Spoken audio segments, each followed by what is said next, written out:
Today's show is sponsored by the ABV Barrel Shop. The ABV Barrel Shop is located in the St. Louis metro community of Arnold, Missouri. The ABV Barrel Shop is focused on one thing, single barrels. Best of all, you can try before you buy. Head over to abvbarrelshop.com to sign up for their email and text distribution so you know what they have in stock, what classes are coming up, and who from the industry may be coming in to visit. The ABV Barrel Shop. It's where single barrels live. We are also sponsored by the Bar to Go. The Bar to Go offers traveling minibars that are no bigger than a small purse or toiletry bag. Best of all, they are fully customizable so you can create the perfect piece that is unique for you. If you own your own business, what a fun and unique way to promote what you do. Check them out online at thebar2go.com. That is the number 2 in the Bar to Go. If you have wholesale questions, call my friend Isabel Clark at 504-481-1297. Finally, we are sponsored by the Neely Family Distillery. NFD is a family-owned business that keeps ringing up awards in the spirits world. Head to Sparta, Kentucky to experience the family history, award-winning spirits, and meet the Neely family. Check them out online at neelyfamilydistillery.com. Now, on to the show. Let's drink!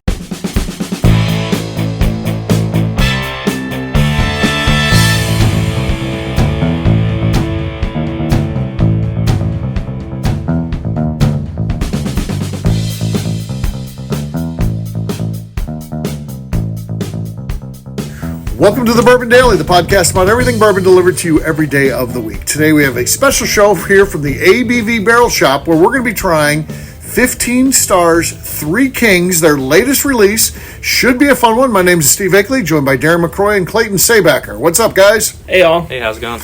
Good. So yeah, we are here once again, getting ready to try something from 15 Stars. They've been kind enough to send us this bottle. We got another one too, so doing them on different shows though, so they each get their own show. We'll get into some of the details of that. They got a whole sheet Darren will be reading to us. Mm-hmm. You going to read that whole thing? Yep, every single word on it. That'll be good. So we look forward to that after the break, where we'll taste it as well. Before we get to that though, Darren said there's something you want to talk about. What is that? So I'm going to give you guys 5 options of local St. Louis attractions, and I want to know which couple you'd be most likely to spend a whole day So you're at. picking 2? Yeah, pick 2. Okay. So, Art Museum. Okay. History Museum. Okay. Science Center. Okay. City Museum. Okay. Or the zoo. Which 2 are you guys each picking? Okay. I'm going to go rogue on this one. I'm going to say I'm going to go to the zoo. Okay. Because all the other ones are boring and they kind of suck. Okay. And it's not true, but... yeah. Right. Probably find my local watering hole at, maybe a Cyberg's or, something like a local chain. Okay, go eat some food, Yeah. Go to the zoo. That's Not it? even choosing 2 options. You can't even play by the rules. No, You can't no. even play by the rules. Okay. Man, what if the end of the day, so you go to the zoo... And then you go to Cyberg's, and then here comes this host in a tuxedo and said, I have a check for $2 million, but you didn't go to the second attraction. So you actually get charged sorry. $2 million. You do not get the $2 million. Hey, everything's a gamble in life. So I took a chance, and, sometimes you got to break a few rules every now and then. Okay. Well, it didn't work out this time. I would go to the zoo. I think that's a slam dunk. I would say anybody's on that one. The other one for me would be the art museum. I just like the art museum. It's cool. It's definitely the one I go out most frequently out of those. Mm-hmm. There's other ones. The other ones are all good. I think they're all good in their own way, but that'd be the 2 I'd do. So, and no surprise to no one, I would also choose the zoo. Mm-hmm. I mostly didn't have a 5th thing in mind, and I was like, I'll come up with it on the spot as long as it's not the zoo, and then I said the zoo. So, I would choose the zoo and probably the City Museum. And the City Museum. On a Friday night, when they do adults only, the City Museum's lit. They have a bar and...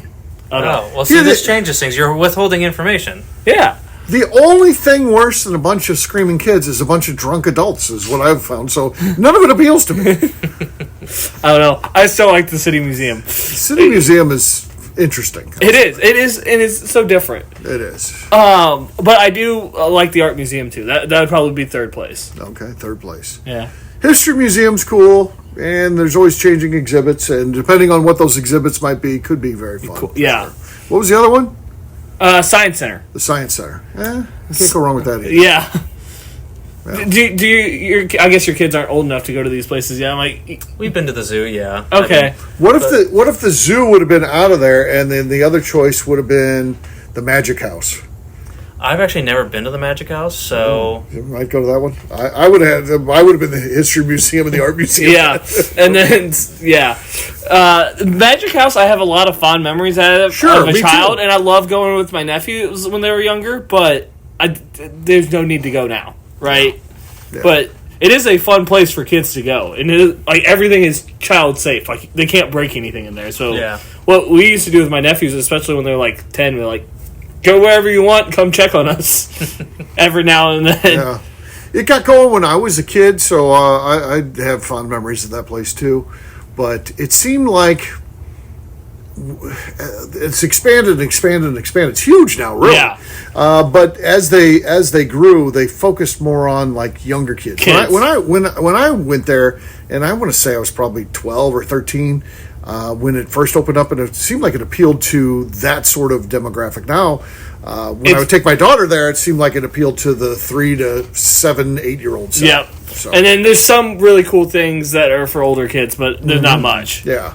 I just feel like with, like the Science Center, I feel like there's never anything new there. Nothing new going on. Like, it's like I went like a couple years ago and it was still the same stuff from when I was a kid. Yeah. It seemed like a lot. And then, I'm too polite for the City Museum. Like, if you want to have fun there, you just got to interject and you got to cut in front of people and you just got to you got to be aggressive. And I don't fit well in that type of scenario. And then, That's why you need to go with the child, because they don't care. They'll just keep walking. And then this person just busted open their head? Okay, cool. Okay. Could you move to the left, please? I'm trying to get this way. I had to take an art class in college. Okay. And we had to just like go there for like 2 or 3 papers. Like when we learn about some type of new style of something, we had to go to the art museum or go to like some place like that and write a paper on one of the paintings that followed that style, and it was just awful. So I mean, if they have a mummy exhibit, cool. Everything else is just like just staring at this. Like Yeah. My favorite thing to do at the art museum, especially when I go with other people, we'd always go sometimes after working at the zoo and everything. And we'd go up to a painting and I would make up a story of what was happening there every single time and change the story. And so, like, one time, it was a picture of, like, Titanic sinking or something. And I was like, you know what? This is a story of a girl that cried a river and drowned the whole world. And I was doing that for the whole thing. I was cracking myself up. No one else thought I was funny. But I really enjoyed that. Yeah. But who can come up with the most creative story? That's another way to go to an art Sounds like museum. it'd be fun to go there with you and Kyle Neely. Yeah. Boy, that'd be a good time. I don't know if there's enough whiskey in the world. That's true. All right, what we'll do next, we're going to pop the cork, but then we'll go out to break. We'll come back and tell about this one. So let's see. Darren gets the honors. Let's see. Solid. Yeah, Very really nice. good. Very nice. Their corks are always fun, too. Yeah, they're corks. Yeah. Here's the drop test of their corks. Yeah. Solid. Solid, for sure. All right, what we'll do next, we'll take a quick break, and then when we come back, we're going to be tasting this thing. We'll do that in just a few.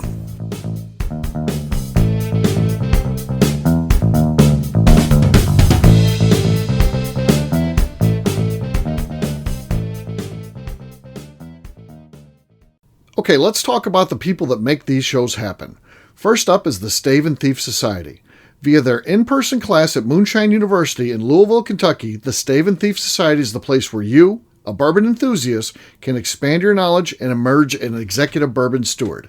In 2017, I completed my executive bourbon steward certification. It's the most comprehensive bourbon certification available and connects you with an expansive network of bourbon enthusiasts and professionals.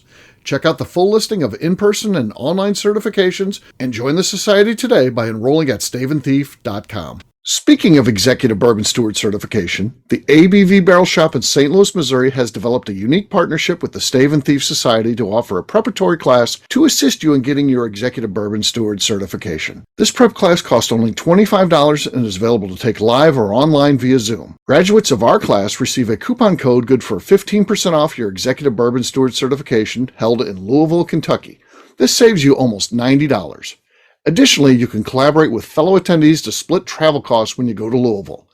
If you're interested in signing up for the class, simply head over to abvbarrelshop.com and check out the classes and events page.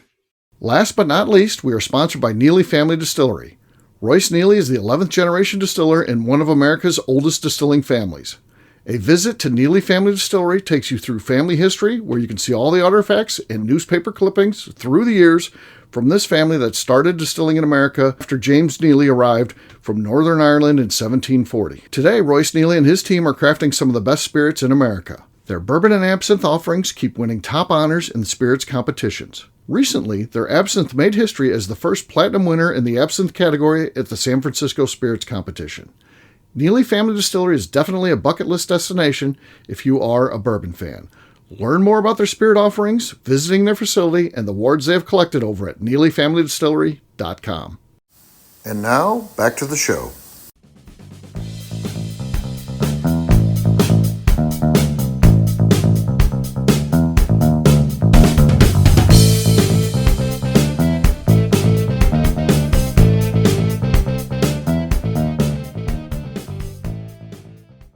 Break. What, small talk, Darren? You got something?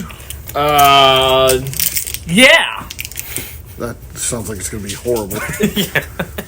I still haven't thought of anything. And you're listening to the Bourbon Daily. All right, everybody, welcome back. It's Steve, Clayton, and Darren, and we're here at the ABV Barrel Shop. We're sitting at the tasting bar getting ready to try Three Kings. Speaking of Three Kings, what do you guys think of the restaurant that's here in St. Louis? I love it. I actually went there 2 days ago. I love it too. Yeah, they have a bacon jam burger where they make bacon jam and they put it on their burgers. It's hard to beat. Clayton doesn't like it. I'm sure. I've heard of it. I've never been. Okay. Sounds good. Yeah. What worries me is it's a fairly good sized place, and it's at most it's like halfway full. So yeah, I don't like that. I'm worried that they're not going to make it, but I like the place. Is it like an American style restaurant, or this is the first I'm hearing of it? Yes, so it is. For me and the rest of the listeners out there, there's several locations. The one closest to us is in like Ronnie's Plaza. Okay. So yeah. So it's there. And the other location, like the one in Des Perez. Yeah. There used to be a third one. I don't know if there's still three or not. I think it might be up north in St. Peter. I don't even consider that another location. Oh, I thought there was one in like U City or something. Oh, maybe. I don't know. Yeah. But the only two I've been to, the Des Perez one is full every single damn night. Like it is. Really? Every seat is full. Okay. And yeah, food's good. Service is good. It's just a good place. It's cool. Yeah. Yeah, but it's actually one of my mom's favorite restaurants. The Three Kings? Whenever she gets to choose, she's like, "Oh, we can go to Three Kings again." Yeah. I just went there the other night. Hadn't been there in a while. And I was like, "Shit, Three Kings. Let's do that." So, yeah, that's good to try. Yeah, and these days, this is important. They're open a little bit later. So many shit in St. Louis since COVID closes at like 8. Down at 8 o'clock. Well, shit, we get the store open late. That's when I'm heading out to dinner after I close the store. Yeah, it's amazing the things that aren't open anymore. It's my wife and I will try to go on like if we get daycare and babysitting when I will let's go have a date night, and then 9 o'clock it's like well, what do we go do now? Yeah, it sucks. I get it. COVID, everybody, the restaurant industry suffered it. I don't know if they just got used to not being able to make it now with so many less people that were working. So it just doesn't seem like we're going to recover from that. We're going to get back to where we were, but who knows? And so, my first phases of an adult life, I lived in Colombia, right? Like, sure. That was the first time being phase one of adult Darren was Colombia. And everything was open late. Like, sure, it's a college town. The town didn't open until 10 p.m. College, and so it was great. You could go anywhere you wanted. And now it's like, oh, yeah, nothing is open. Like, the McDonald's aren't even open still at 10 o'clock, it seems like. Yeah. Yeah, I can't even think of any true 24-hour fast food places anymore. Yeah, it's not like that anymore. So crazy.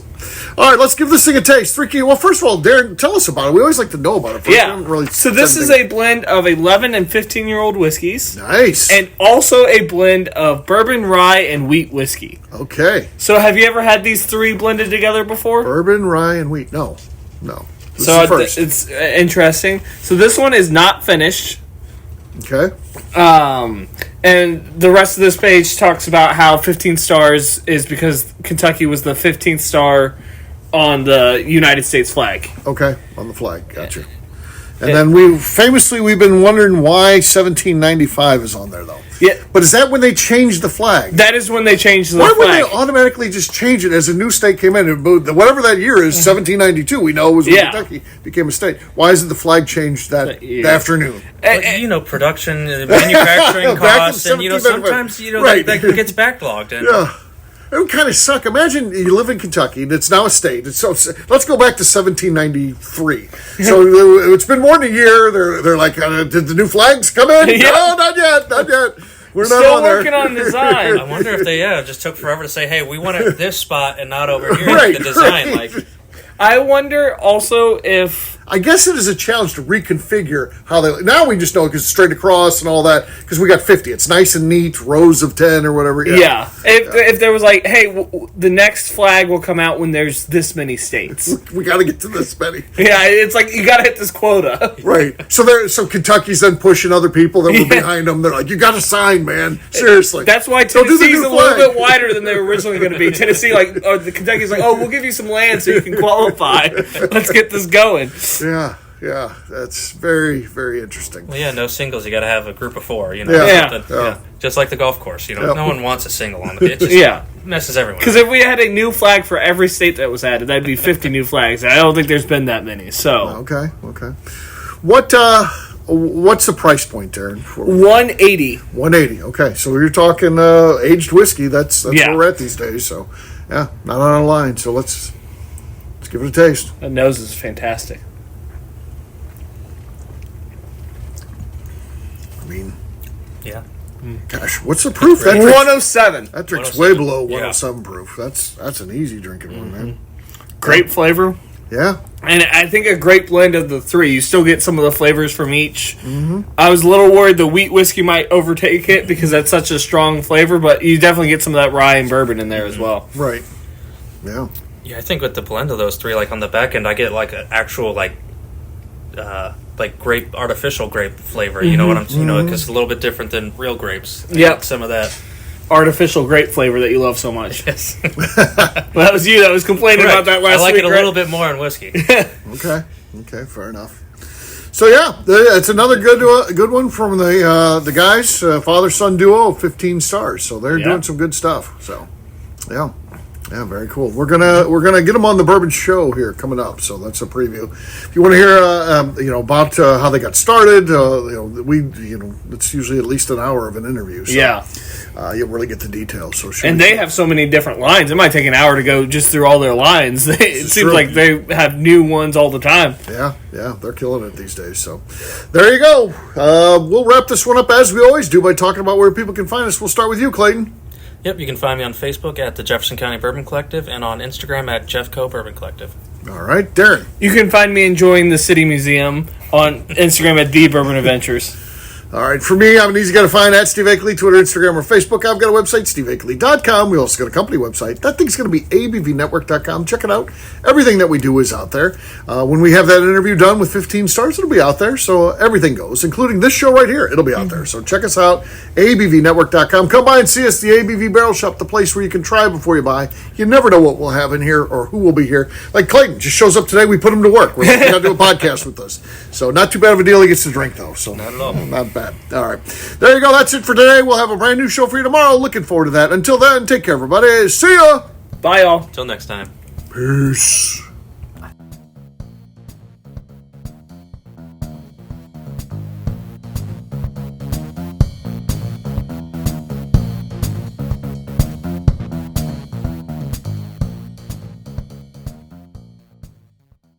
Before we let you go, let's talk about one last thing. The ABV Barrel Shop in the St. Louis community of Arnold, Missouri. The ABV Barrel Shop is focused on a couple of things. First of all, single barrels.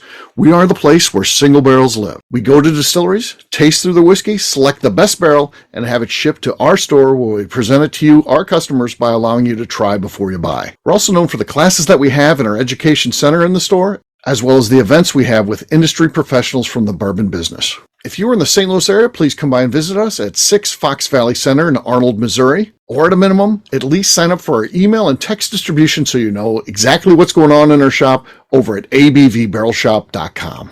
This is Steve Akeley, owner of the ABV Network, signing off. We thank you for listening to our programming and truly appreciate your support. The Bourbon Daily is part of the ABV Network. For more information or to become a sponsor, please visit abvnetwork.com. Thanks for listening and cheers. This has been a Steve Akeley production.